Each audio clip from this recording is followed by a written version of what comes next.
Good, happy Friday evening, everyone. I'm Riley King, and welcome to the Riley King Newscast, right here on the Riley King Network. We have a lot of news to get to this evening, so let's begin. First up, Sununu vetoes 3 gun bills, citing New Hampshire's culture of responsible gun ownership, individual freedom. Governor says bill would not solve national issue or prevent violence by evil people. Governor Chris Sununu on Friday vetoed 3 bills that advocates said would have added common sense protection for Granite Staters against gun violence, but opponents said would have done nothing to stop mass shootings and would have infringed on the constitutional rights of citizens. Sununu vetoed House Bill 109, which closes the so-called gun show loophole and requires background checks for virtually all commercial firearm sales or transfers. House Bill 514, which requires a 3-day waiting period before the purchase and delivery of a firearm. And House Bill 564, which prohibits carrying a firearm on school property.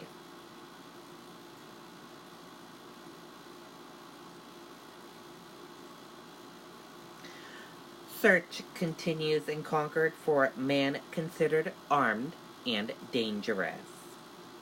Police find nothing in search of hotel. Let's take a listen to that video from WMUR News 9, Ray Brewer.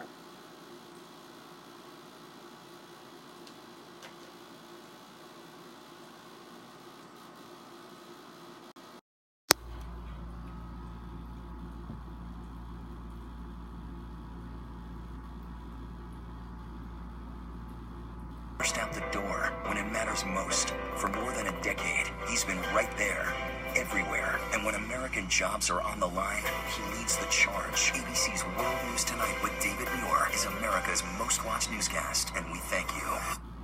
That's right, Sean. Police are telling the public that if they see 35-year-old Michael Ames, not to approach him. Instead, call police and let them deal with the situation. Now, the initial incident happened back on August 1st. That's when police say that several people were inside an apartment at a family's in transition unit.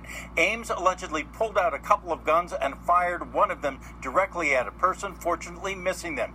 Now, on Thursday, police had received several tips that Ames was at the Holiday Inn in Concord. That led to the deployment of the regional SWAT team and the evacuation of part of the hotel. Police searched 3 rooms where Ames was believed to be hiding, but came up empty. Police say this is someone who should not be taken lightly. He does have warrants for his arrest, charging him with attempted murder from the August 1st incident. Again, we believe that Mr. Ames is heavily armed and he is dangerous, so we'd prefer that anyone that has information to please contact the police without contacting him directly. Police say there are also warrants out for robbery and being a felon in possession of a firearm. Police say that Ames is aware that there are warrants out for his arrest. And again, if you see him, do not approach him. Instead, contact police. Reporting live in Concord, Ray Brewer, WMUR News 9.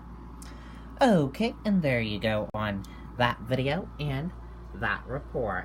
And again, if you see him or if you know where he is, contact the Concord Police Department immediately.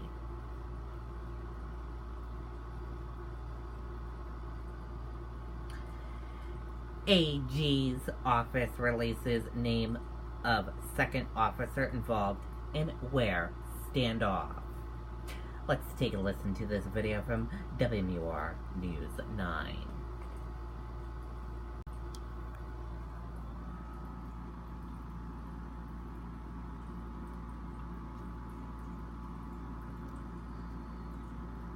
We have just learned the name of the officer who opened fire during a Ware standoff. The Attorney General's office says Sergeant Austin McGuire exchanged gunshots with the suspect. McGuire was not hurt, but Officer Paul Lewis was wounded during that exchange. The suspect, Jeffrey Clough Garvin, killed himself before police entered that house. The Attorney General's office is still investigating the case. Okay, and there you go on that video and that report.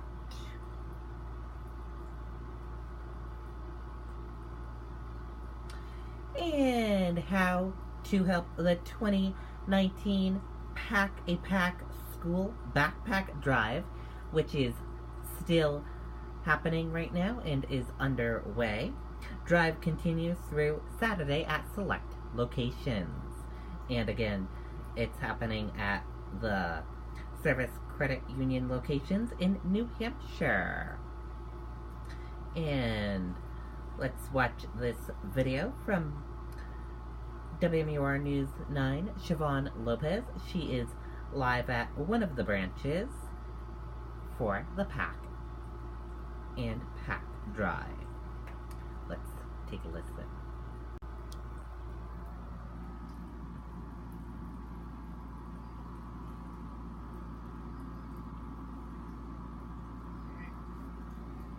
We up and running?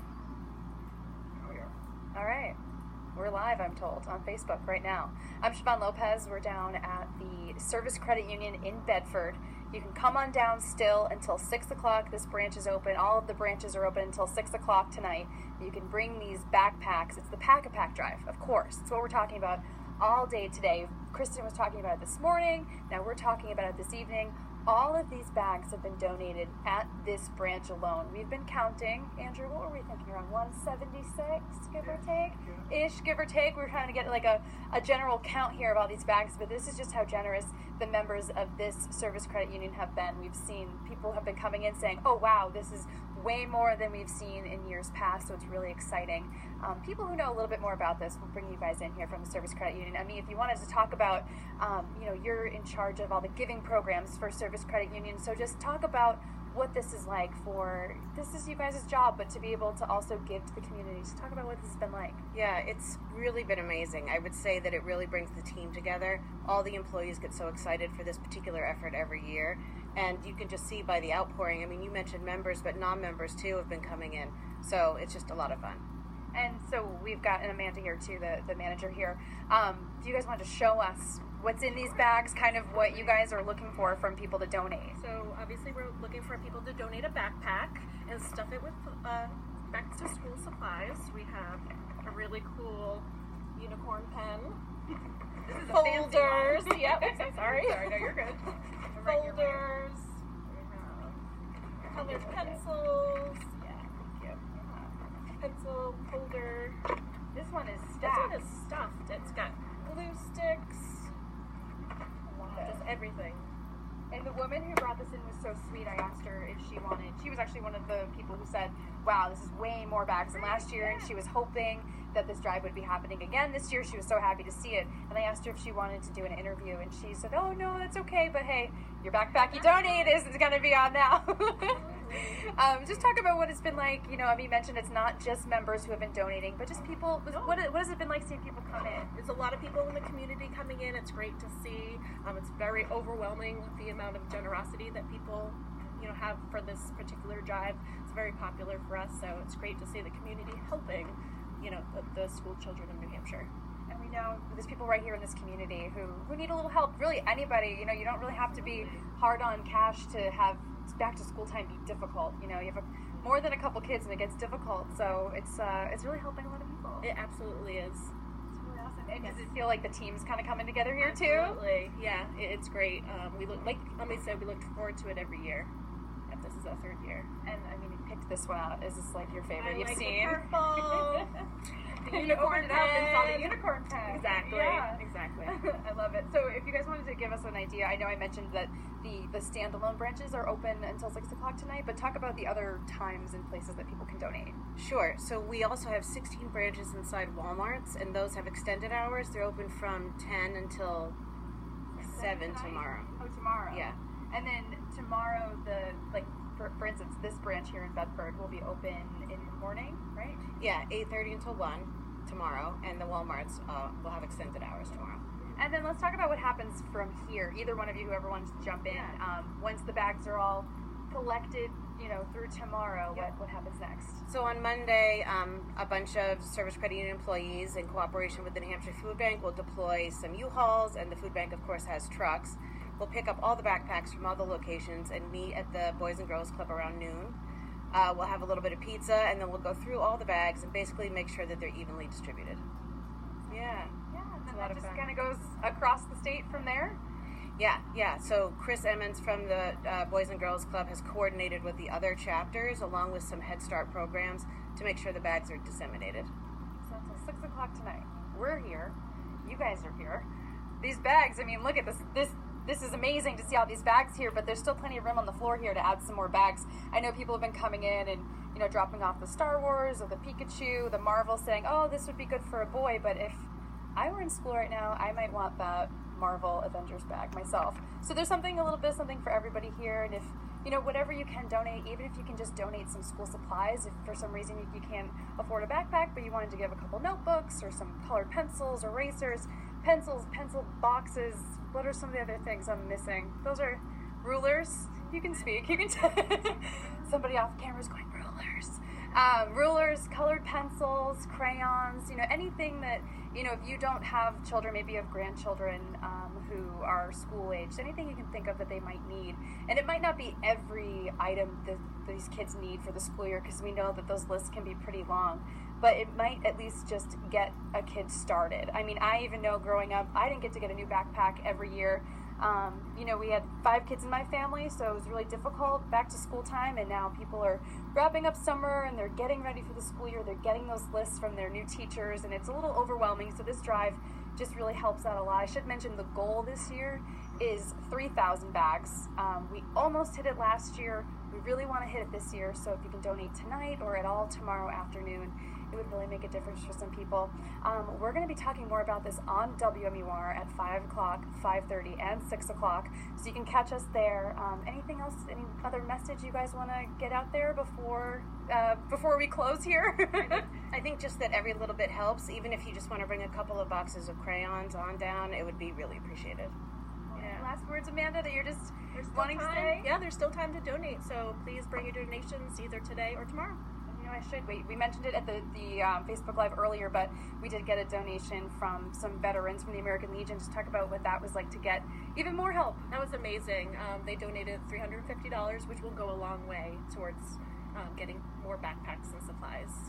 Yeah, well, every little bit helps. If you wanted to come down, people have been coming down just to visit us and drop off a bag. So we'll be here until 6 o'clock when the branch closes, but you can come on down and donate. Have a good rest of your day. Okay, and there you go. So go on and donate, everyone, before they close this evening, and also you can donate tomorrow at select locations. Very cool. And now let's take a look at your U.S. stock market for this Friday evening and see how your U.S. stock market closed for this Friday evening. And here's a look at that U.S. stock market for all of you for this Friday evening.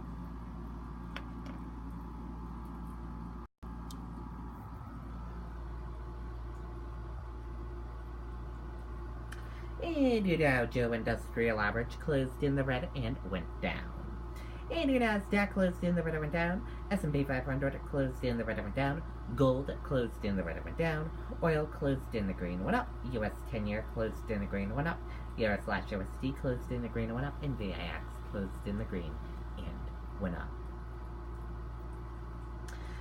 Stocks fall on renewed trade war fears as Wall Street concludes volatile week. Stocks fell on Friday as Wall Street concluded a wild week aimed trade war fears and worries over the global economy. Police, El Paso shooting suspect says he targeted Mexicans. Let's take a listen to this video.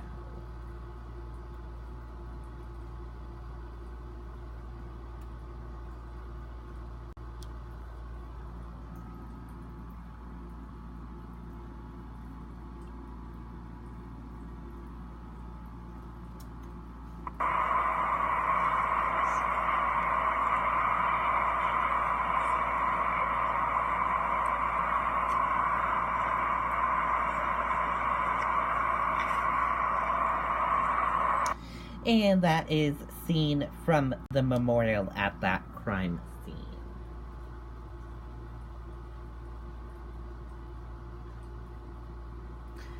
Authorities said the man accused of carrying out the deadly mass shooting at an El Paso Walmart confessed after surrendering and said he had been targeting Mexicans.